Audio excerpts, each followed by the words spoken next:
I'm curious how the people that feel empathetic about the uh, Israeli hostages held by Hamas, if they feel the same about the Palestinian hostages held by the Israeli government, because you got tons of Palestinian people that are being held hostage by the Israeli government under the guise of military detainment, but they're not charged with anything whatsoever.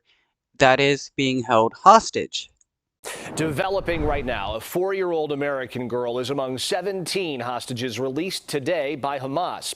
It is the third round of releases in this fragile 4-day pause, and her relatives say this proves it is possible to get all the hostages back home. President Biden says he's more hopeful Americans will soon be freed, including 2 American women tomorrow. CBS's Natalie Brand.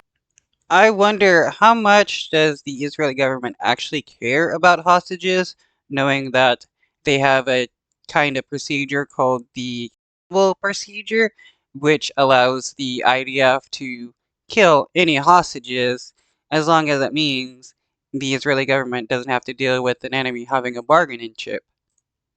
Has the latest from Washington.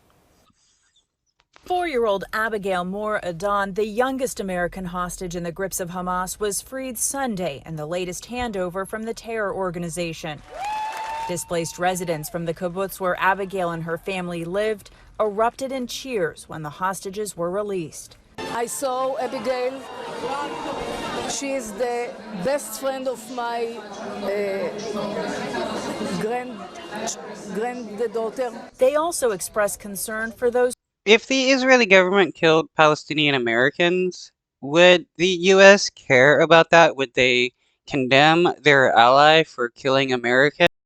Because in the past, the Israeli government has, and the US government has said nothing about it. Those who remain hostage. And we're praying that they will come back too. She's free and she's in Israel now. Speaking from his holiday weekend in Nantucket, President Biden confirmed Abigail's release.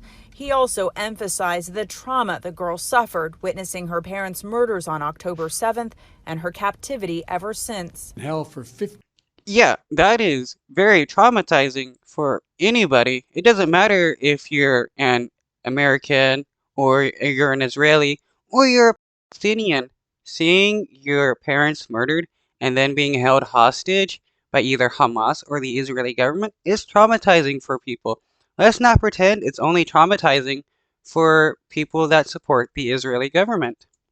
50 days. What she endured is unthinkable. For its part, Israel freed 39 Palestinians from prison. A fourth exchange is expected Monday, the last day.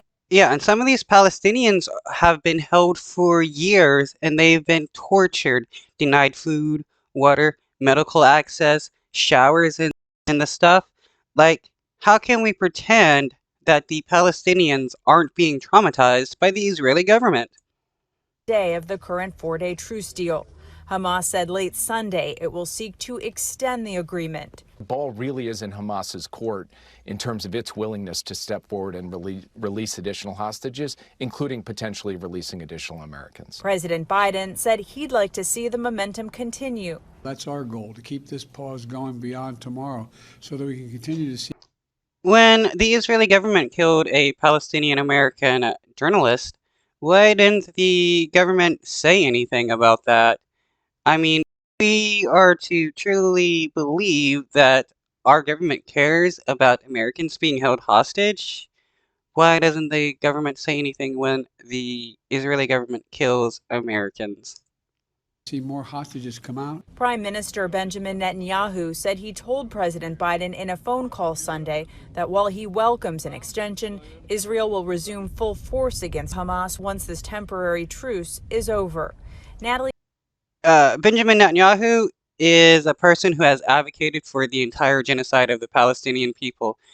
He claims that they're fighting Hamas, but why is he attacking UN shelters if he's fighting Hamas? Hamas doesn't work at UN shelters.